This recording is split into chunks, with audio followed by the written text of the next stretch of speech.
Manipuler les matières a toujours été un des rêves de l'humanité.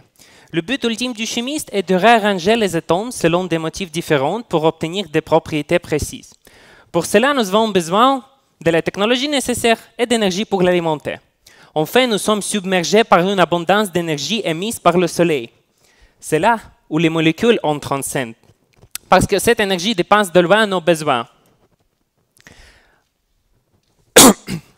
En fait, certaines d'entre elles molécules peuvent absorber à la lumière du soleil et peuvent passer dans un état dit excité lorsque son énergie est plus élevée.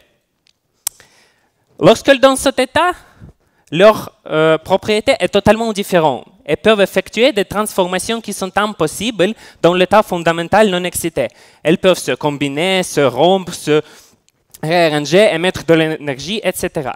Mon but est d'étudier ces processus et de faire ces molécules peu obéissantes pour servir nos plusieurs besoins. Ces transformations se passent très rapidement et peuvent prendre quelques millionièmes de milliardièmes de secondes, c'est-à-dire quelques femtosecondes. Imaginez-vous qu'une femtoseconde comparée à une seconde est la même chose que une seconde comparée avec l'âge de l'univers. J'utilise donc des flashs lumineux extrêmement courts de quelques femtosecondes pour observer les vibrations des molécules et leurs changements lorsqu'elles sont excitées. Ces vibrations sont dues au mouvement des atomes de la molécule et donc fournissent des informations très utiles.